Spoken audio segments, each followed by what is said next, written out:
নমস্কার শ্রোতা বন্ধু, আপনাদের স্বাগত জানাই আমার এই ছোট্ট চ্যানেল বৈদিক প্ল্যানেটে। কেমন আছেন আপনারা? আশা করি সবাই খুব ভালো আছেন, সুস্থ আছেন, শান্তিতে আছেন এবং যে যার নিজের জীবন আনন্দে অতিবাহিত করছেন। বন্ধুরা, আমার এই চ্যানেলে সহজ বাংলা ভাষায় বিভিন্ন প্রকার হিন্দু শাস্ত্র যেমন বেদ, উপনিষদ, পুরাণ, রামায়ণ, মহাভারত, গীতা ইত্যাদি বিভিন্ন প্রকার ধর্মগ্রন্থ নিয়ে আলোচনা করা হয়। আপনারা যারা এই শাস্ত্রগুলি সম্বন্ধে জানতে ইচ্ছুক কিন্তু পড়ার জন্য সময় পান না, তারা এই চ্যানেলের ভিডিওগুলি দেখতে পারেন।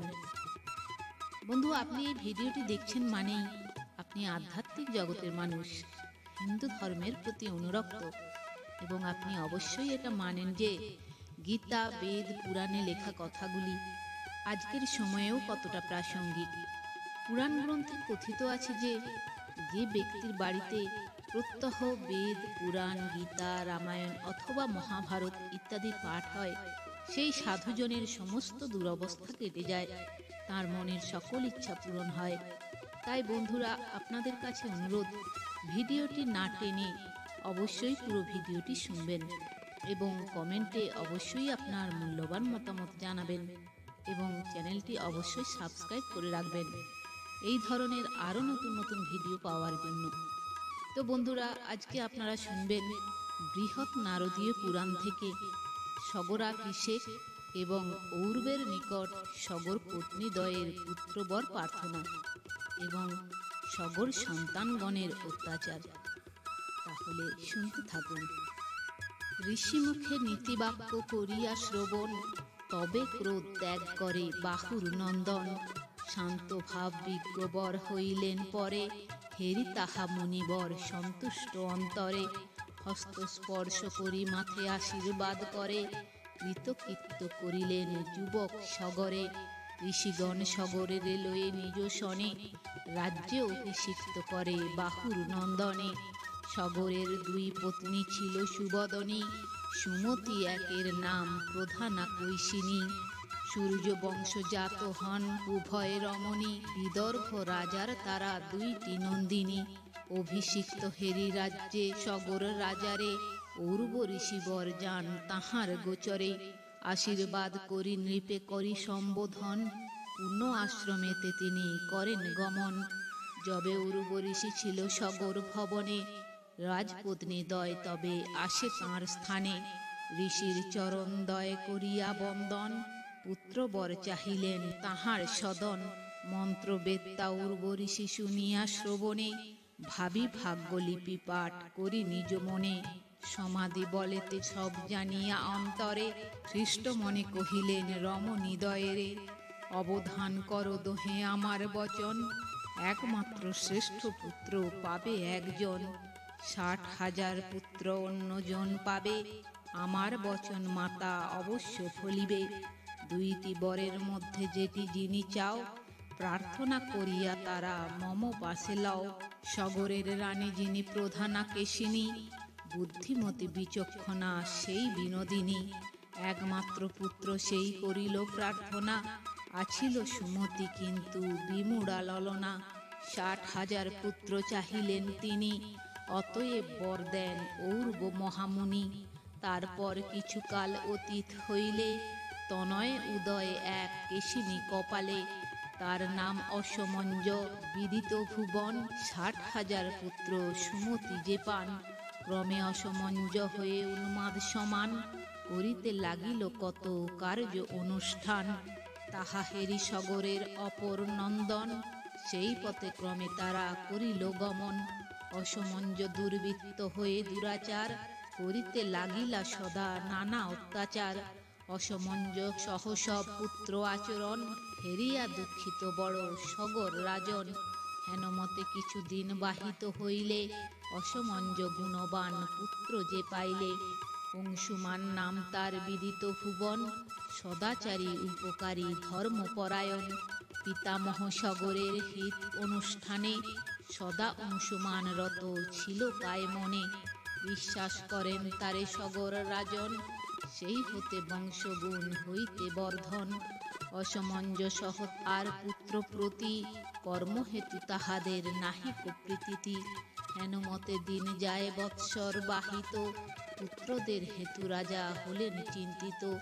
ভাবেন বশিষ্ঠ পাশে চাহিবে বিচার, কি প্রকারে পুত্রগণ হইবে উদ্ধার। অসমঞ্জ প্রতি তার বিশ্বাস আছিল, ক্রমে বুঝি সেই জন কুল মজাইল। পুরাণে সগর বার্তা অতি মধুময়, শ্রবণ করিলে যাহা পাপ হয় ক্ষয়। ষষ্ঠ 10 সহস্র সে সগর তনয়, হইল দুর্বৃত্ত অতি বিদিত ধরায়। কত অত্যাচার করে সবার উপরে, তাহে কষ্ট পায় প্রজা প্রতি ঘরে ঘরে। অনষ্টকাচারী যথা হয় দর্শন, যেখানে সেখানে তারা করো এ পীড়ন। যাজ্ঞিকের যজ্ঞ নষ্ট করিতে লাগিল, ব্রত আচরণে সদা ব্যাঘাত বাঁধালো। যথাযোগ্য হেতু ঘৃত হয় আয়োজন, তারা সবে গিয়ে সেথা করে আহরণ। করয়ে ভোজন তাহা আনন্দিত মনে, অত্যাচার হেনমতে করে সর্বজনে। সবে তারা মহাবল অতি দুর্নিবার, সমনের দুৎসম বিকট আকার। হেনমতে অত্যাচার করে পুত্রগণ, তাহাতে রুষ্ট হন যত দেবগণ।